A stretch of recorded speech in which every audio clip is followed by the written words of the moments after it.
छोटी छोटी चीज शुरुआत में बतानी पड़ती है आपको, ठीक है। अगर डेरिवेशन 12th क्लास में क्लियर नहीं होते तो फिर आगे के कंपटीशन एग्जाम्स में दिक्कत आती है जब आप एडवांस की प्रॉब्लम्स लगाते हैं। हेलो माय डियर फ्रेंड्स, तो कैसे हैं आप लोग? उम्मीद करता हूँ बहुत ही स्वस्थ होंगे, मस्त होंगे, अपनी लाइफ में जबरदस्त होंगे।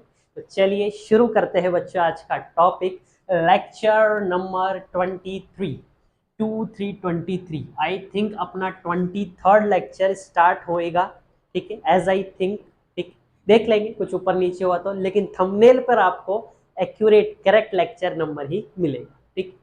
वीडियो का कुछ पता नहीं रहता। अभी जैसे मैं काफी दिनों बाद शूट कर रहा हूँ, काफी तो नहीं, शायद 2 दिन हो गए शूट करे हुए, ठीक है। कुछ तबीयत वबीयत खराब चल रही थी इसलिए। खैर आगे बढ़ते हैं, अपन लेक्चर पर आते हैं। और लेक्चर है बच्चों आज अपना एक नई टॉपिक पर जिसका नाम है गाउस के नियम से कूलाम के नियम की प्राप्ति। गाउस के नियम से कूलाम के नियम, या आपने दोनों पढ़ रखे हैं। गाउस का नियम आपने अभी रिसेंटली ही पढ़ा है, शायद लास्ट टू लास्ट लेक्चर में, ठीक है। 2 सीरीज चलाई थी जिसमें क्वेश्चन प्रैक्टिस भी अब हमने करी थी गाउस के नियम पर, ठीक है। और कूलाम का नियम आपने उससे काफी पहले पढ़ लिया था, F बराबर के Q1 Q2। यानी कि अपन को गाउस का नियम इस्तेमाल करना है और करते करते डेरिवेशन आगे प्रोसीड करते करते धीरे धीरे अपने मकसद पर पहुंचना है, जो कि क्या होगा, कूलाम का नियम, ठीक है। तो चलिए शुरू करते हैं बच्चों, है ना।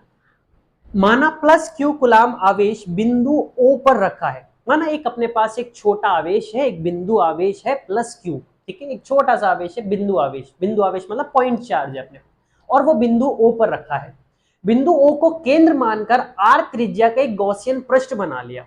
अब आप मुझे बताओ, अगर मेरे पास एक बिंदु आवेश, एक पॉइंट चार्ज, तो इससे R दूरी पर अगर मैं एक गॉसियन पृष्ठ बनाऊंगा तो उसकी शेप कैसी होगी? अपन ने लास्ट लेक्चर्स में सवाल प्रैक्टिस करी थी, अलग अलग सिचुएशन में, अलग अलग क्वेश्चंस में अलग अलग गॉसियन पृष्ठ बनी थी। किसी में सिलेंडर बनी थी, किसी में स्फीयर बनी थी, ठीक है, अलग अलग बनी थी।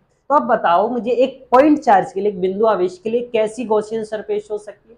तो सर एक बिंदु से R दूरी पर वो पृष्ठ हमेशा बनी रहे, तो सर ये एक ही चीज पॉसिबल है। सर वो कैसा बनेगा? सर गोल, यानी कि एक स्फीयर, एक फुटबॉल। आप एक फुटबॉल को इमेजिन कर सकते हो। मान लो एक फुटबॉल है और उसके केंद्र में, उसके बीचों बीच में एक बिंदु आवेश रखा है। अब आप मुझे बताओ, क्या ये जो फुटबॉल है, इस फुटबॉल की सतह उस बीच में रखे बिंदु आवेश से समान दूरी पर है?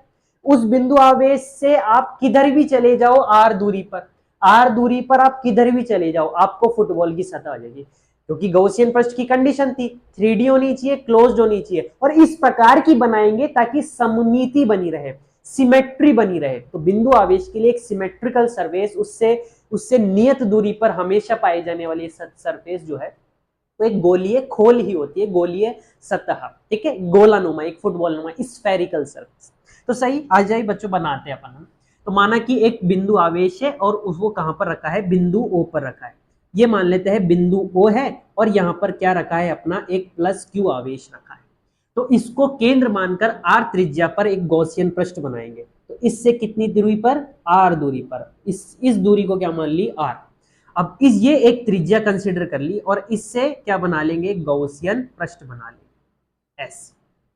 ये बन गई आपकी गॉसियन पृष्ठ। ये क्या हो गई आपकी? ये हो गई बच्चों आपकी गॉसियन पृष्ठ, ठीक है। इसकी शेप कैसी है कि सर ये अपने पास कैसी है? सर ये गोलाकार है। ये कैसी शेप है? ये गोला है, गोला, बर्फ का गोला। हालांकि बर्फ का जो गोला होता है वो गोला नहीं होता, वो तो एक फ्रस्टम, बर्फ के गोले की जो शेप होती है ना, उसको बोलते हैं बच्चों फ्रस्टम। ऐसी होती है वो, एक एक्स्ट्रा नॉलेज लेते जाओ। ऐसी होती है बर्फ के गोले की शेप, ऐसे ऊपर से होता है वो, ठीक है, और ऐसे नीचे से थोड़ा सा बड़ा सा होता है, और ऐसे बीच में वो डंडी फंसा के रखता है ऐसे।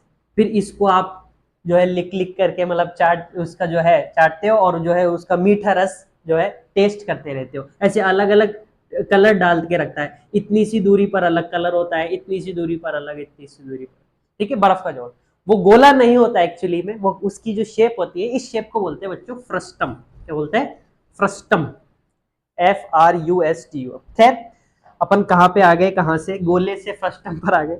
तो ये गोला है बच्चों, है ना, इसकी ये है एक्चुअल गोला, यानी कि फुटबॉल जिसको आप बोलते हो। पृथ्वी की शेप कैसी है, गोला है, ठीक है, और फुटबॉल की शेप ऐसे, ठीक है, गोलाकार है ये, गोलाकार। इसकी त्रिज्या कितनी है सर, आर है। तो क्या देखना था बच्चों, आगे देखो, गौसियन पृष्ठ पर, अब ये जो गौसियन पृष्ठ है इस पर एक सूक्ष्म क्षेत्रफल डी ए, जब भी बच्चों एक सूक्ष्म, एक छोटी चीज की बात होती है तो उस चीज के आगे डी लग जाता है। अगर डी लगा है तो वो चीज छोटी हो गई, बहुत छोटी, और डेल्टा लगा है, डेल्टा लगा है, डेल लगा है, तो वो चीज थोड़ी सी बड़ी है। यानी कि वो जो परिवर्तन की बात कर रहे हैं, डेल वाले परिवर्तन की बात कर रहे हैं, तो वो एक अच्छा खासा परिवर्तन है जिसको अपन मेजर कर सकते हैं। खैर, तो सूक्ष्म क्षेत्रफल लेते हैं डीए, तो मान लेते हैं किसी भी दूरी पर ले लो, जैसे मान लो ये नीचे लिख लेते हैं, इस जगह पर एक छोटा सा क्षेत्रफल ले रहा हूं बच्चों में, डीए। क्षेत्रफल एक सदिश राशि है, बताया था मैंने पीछे वाले लेक्चर्स में।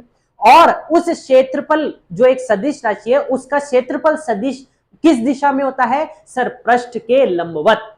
हमेशा क्षेत्रफल सदिश, जिस भी क्षेत्रफल, जिस भी सतह का क्षेत्रफल निकाला जा रहा है, उस सतह का क्षेत्रफल सदिश उस सतह के कैसा होता है, लंबवत होता है। तो सर इस सतह के लंबवत, इस सतह के लंबवत। बच्चों याद रखना, एक गोले का, किसका सर, एक गोले का जो, एक गोले का जो, गोले की सतह से अगर कोई लंब डालते हैं, कोई लंबवत अगर कोई सदिश खींचते हैं, तो वो जो लंब है वो अगर उसको एक्सटेंड अपन करते हैं, बढ़ाते हैं, तो वो हमेशा उस गोले के केंद्र से पास करता है। ये प्रॉपर्टी होती है, ठीक है। गोले की या वृत्त की सतह पर खींचा गया अभिलंब हमेशा उस वृत्त के केंद्र से होकर गुजरता है। क्यों सर, क्योंकि वो इसकी स्पर्श रेखा के कैसा होता है, लंबवत होता है, परपेंडिकुलर होता है इसकी स्पर्श।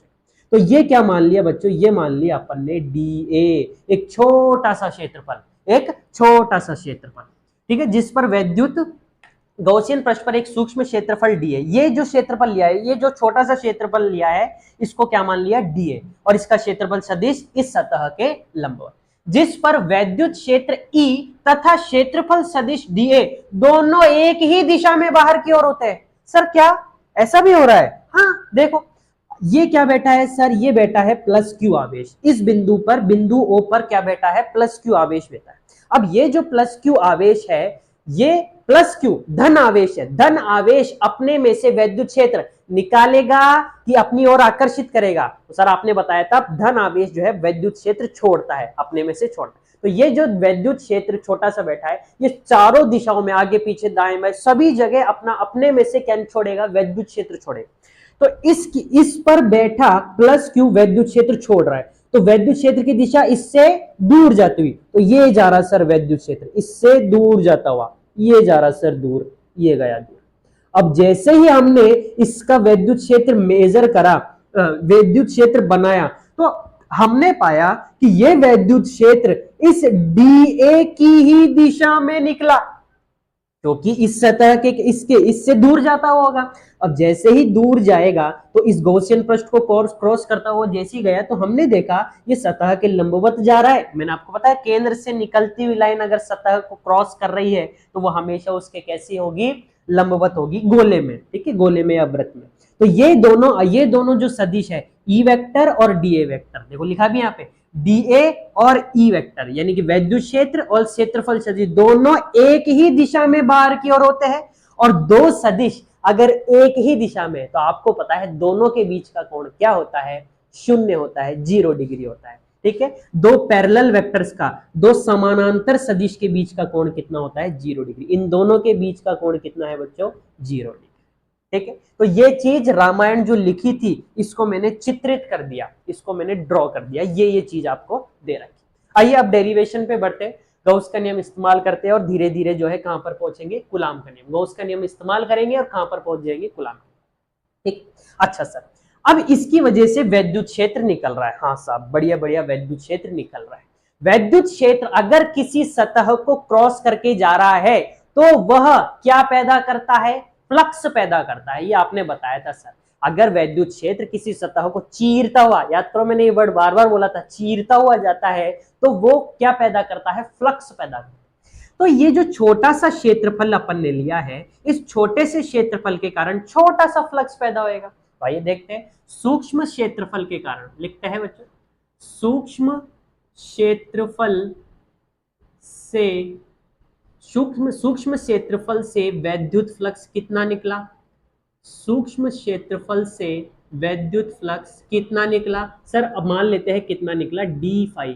क्यों सर ये भी d क्यों ले रहे हो, बच्चों क्षेत्रफल सूक्ष्म है तो जो फ्लक्स पैदा होगा वो भी छोटा सा ही होगा। सर होगा कितना, तो फ्लक्स का सूत्र बताया था मैंने आपको, याद करो फ्लक्स का सूत्र क्या था। सर फ्लक्स का सूत्र आपने बताया था E डॉट da, ठीक है। वैसे तो E डॉट ए बोला था, लेकिन छोटा सा फ्लक्स ले रहे हैं तो एरिया भी छोटा सा। अब डॉट प्रोडक्ट जब करते हैं, जब अदिश गुणनफल करते हैं, तो क्या आता है सॉल्व करने पर, कॉस थीटा।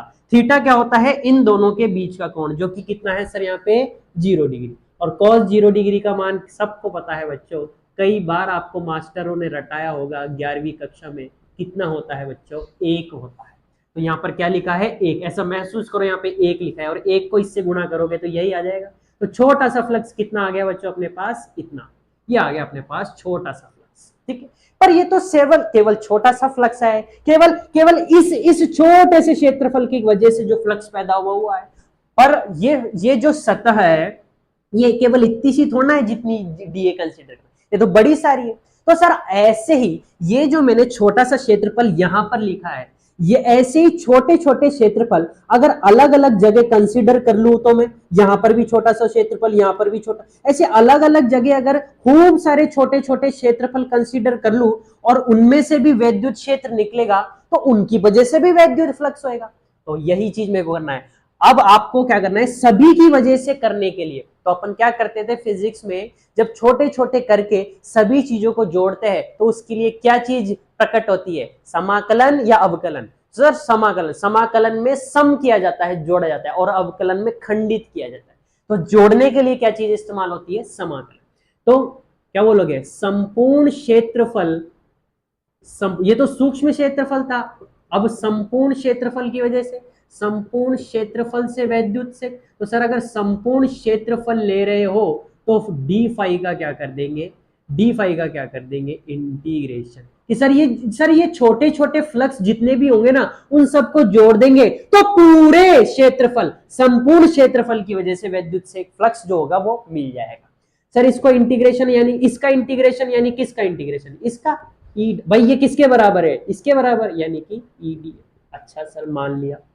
अब दूसरी बात, क्या यहां पे जो छोटा सा क्षेत्रफल होगा डीए, उसमें से जो वैद्युत क्षेत्र निकलेगा क्या वो भी ई ही होगा, क्या यहां पे जो छोटा सा क्षेत्रफल होगा डीए, उसमें से जो वैद्युत क्षेत्र निकल कर होगा क्या वो भी ई ही होगा, या कुछ बदल जाएगा, बताओ।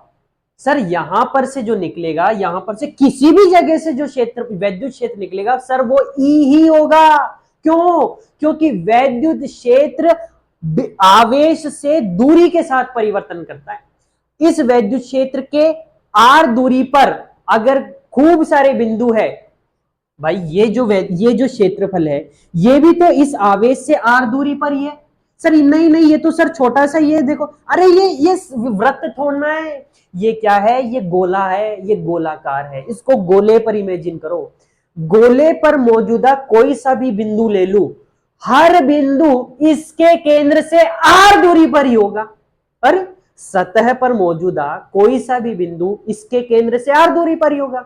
तो इस सतह पर कोई सा भी छोटा सा क्षेत्रफल ले लू, कोई सा भी सूक्ष्म क्षेत्रफल ले लू, हर सूक्ष्म क्षेत्रफल की दूरी बिंदु आवेश से आर दूरी पर है, यानी कि दूरी बराबर है, तो उस सूक्ष्म क्षेत्रफल से निकलने वाला वैद्युत क्षेत्र भी सेम ही होगा।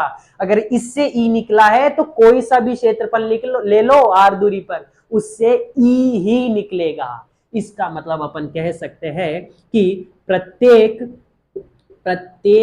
सूक्ष्म क्षेत्रफल से ई का मान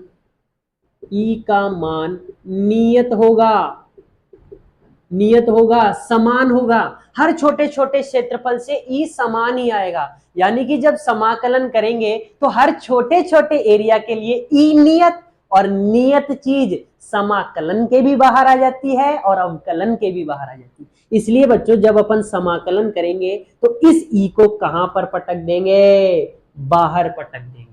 ये छोटी छोटी चीज शुरुआत में बतानी पड़ती है आपको, ठीक है। अगर डेरिवेशन 12th क्लास में क्लियर नहीं होते तो फिर आगे के कंपटीशन एग्जाम्स में दिक्कत आती है जब आप एडवांस की प्रॉब्लम्स लगाते हैं। छोटी छोटी चीजें क्लियर होनी चाहिए। इसको बाहर क्यों करा, समाकलन करा तो इन दोनों का ही क्यों करा, एंगल लिया तो सर 0 डिग्री क्यों लिया, इसलिए आपको बेसिक -2 प्लस लेके जाना है मेरा गोल, ठीक है। हर छोटी छोटी चीज समझाएंगे और धीरे धीरे कारवा आगे बढ़ाएंगे, ठीक है। आप भी साथ देना, मैं तो आपके साथ ही हूँ हमेशा, ठीक है। कोई भी समस्या हो कमेंट वगैरह में पूछ लिया करो, ठीक है। खैर आगे बढ़ते हैं, भावुक नहीं होंगे नहीं तो मैं इमोशनल हो जाऊंगा, ठीक है। आगे बढ़ते हैं, ई डॉट, हाँ अपने पास क्या आ गया, समाकलन आ गया डीए, यानी कि छोटे छोटे डीए मिलाकर अपने पास वैल्यू। अब बात आती है कि सर अगर इस फुटबॉल की सतह पर मौजूदा छोटे छोटे सूक्ष्म सूक्ष्म क्षेत्रफल, इमेजिन कर पा रहे हो, फुटबॉल है और उसके छोटे छोटे सूक्ष्म क्षेत्रफल है, छोटा छोटा सूक्ष्म क्षेत्रफल है हर जगह, सभी को मिला दूंगा क्या, तो क्या इस फुटबॉल की सतह का कंप्लीट सरफेस एरिया आ जाएगा, इस फुटबॉल की सतह का कंप्लीट पृष्ठीय क्षेत्रफल आ जाएगा। हाँ सर ये तो सही कह रहे हो, छोटे छोटे मिलाकर पृष्ठीय क्षेत्रफल, बस यही चीज मैं आपको कह रहा हूं, ठीक है। तो अपन क्या कहेंगे, अपन कहेंगे सर गोले का पृष्ठीय क्षेत्रफल, बताओ गोले का पृष्ठीय क्षेत्रफल कितना होता है। सर गोले का पृष्ठीय क्षेत्रफल सर हमको 10वीं के मास्टर ने रटाया था और वो क्या था, छोटे छोटे मिलाएंगे तो गोले का कंप्लीट बन जाएगा, जो कि क्या था 4 पाई आर स्क्वायर। गोले का पृष्ठीय क्षेत्रफल का सूत्र क्या होता है 4 पाई आर स्क्वायर, ये पता होना चाहिए, 10वीं में खूब फॉर्मूले आते हैं, इस पर खूब सवाल प्रैक्टिस करते हैं, ठीक। तो बस यहां पर इस्तेमाल कर लेंगे, तो फाई ई का मान क्या आ जाएगा, E into 4 pi r square, समीकरण नंबर, ठीक है। Picture clear, step by step समझाया, ठीक। अब बात आती है गौस के नियम की, आइए गौस के नियम पे चलते हैं। अब गौस की प्रमेय क्या कहती है, गौस की प्रमेय अनुसार, गौस की प्रमेय क्या कहती है बच्चों, गौस की प्रमेय कहती है कि आपने किसी भी गौसियन पृष्ठ से निकलने वाला जो वैद्युत फ्लक्स होता है, किसी भी गौसियन पृष्ठ से निकलने वाला जो वैद्युत फ्लक्स है, जो कि ये है, ये वाला जो वैद्युत फ्लक्स है ये गौसियन पृष्ठ से तो निकल रहा है, ये बराबर होता है क्यू नेट परिबद्ध बटे एप्सिलॉन नॉट। बताया था लास्ट टू लास्ट लेक्चर में कि सर गौसियन पृष्ठ के अंदर मौजूदा कुल आवेश बटे एप्सिलॉन नॉट के, तो सर इसके अंदर कितना आवेश मौजूद है, प्लस क्यू, यानी कि क्यू। तो सर गौस की प्रमेय के अनुसार हम कह सकते हैं कि फाई ई बराबर होगा क्यू नेट परिबद्ध, यानी कि इसके अंदर कितना आवेश मौजूद है, क्यू बटे एप्सिलॉन नॉट। तो क्या मैं समीकरण, अब देखो ध्यान से देखना, समीकरण 1 में फाई ई यानी कि वैद्युत फ्लक्स इस पूरे के बराबर है, समीकरण 2 में फाई ई इस पूरे के बराबर है, तो ये इसके भी बराबर, ये इसके भी बराबर, यानी ये दोनों भी आपस में बराबर। अरे गणित का सूत्र है सिंपल सा, ए बराबर बी है और ए बराबर सी है, तो बी और सी भी आपस में बराबर हो जाते थे, वही चीज यहां पर है, तो इन दोनों को भी क्या कर दूंगा बराबर। लेकिन उसके लिए मुझे जगह चाहिए और जगह यहां पर है, तो ये आप नोट कर लीजिए, फिर अपन आगे प्रोसीड करते हैं। नोट कर लिया, चलिए अब देखते हैं, आइए। तो अपन क्या कर देंगे बच्चों, एक समीकरण 1 व 2 से दोनों समीकरणों को बराबर कर, आइए देखते हैं,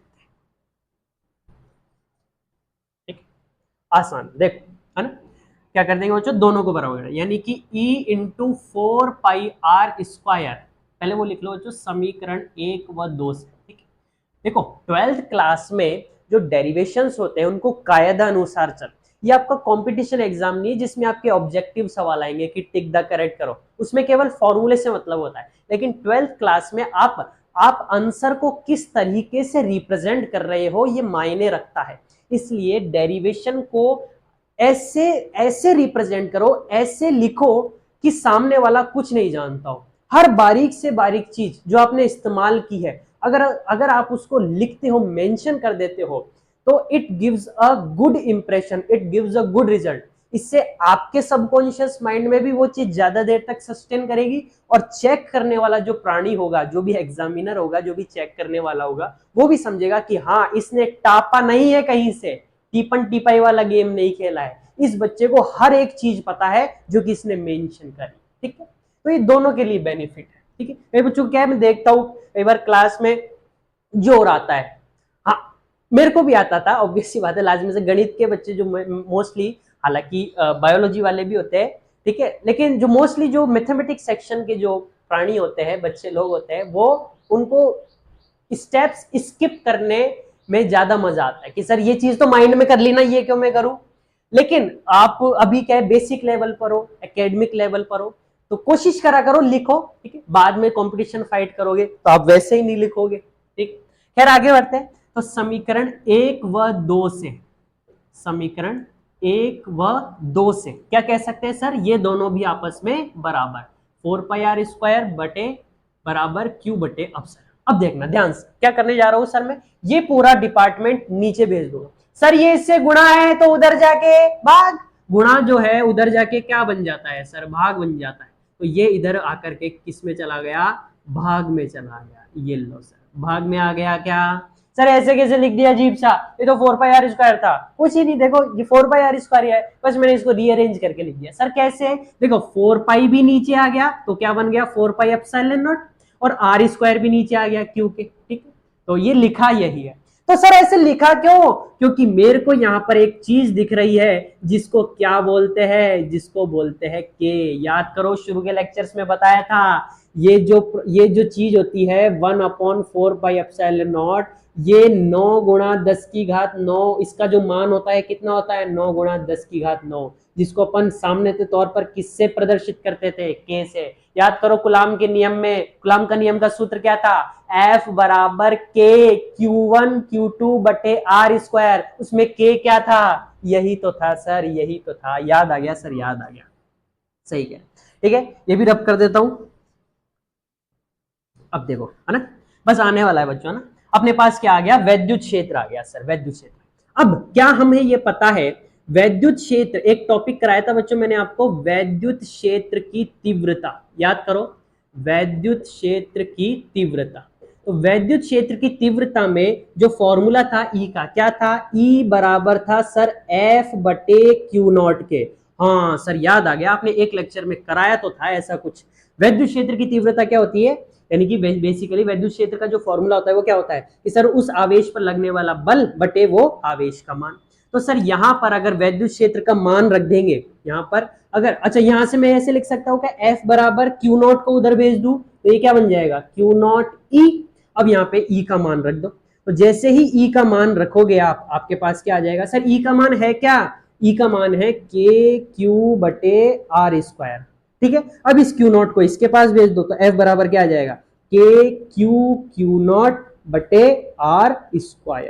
ये लो सर, ये क्या आ गया आपके पास, ये आ गया सर हमारे पास कुलाम का नियम।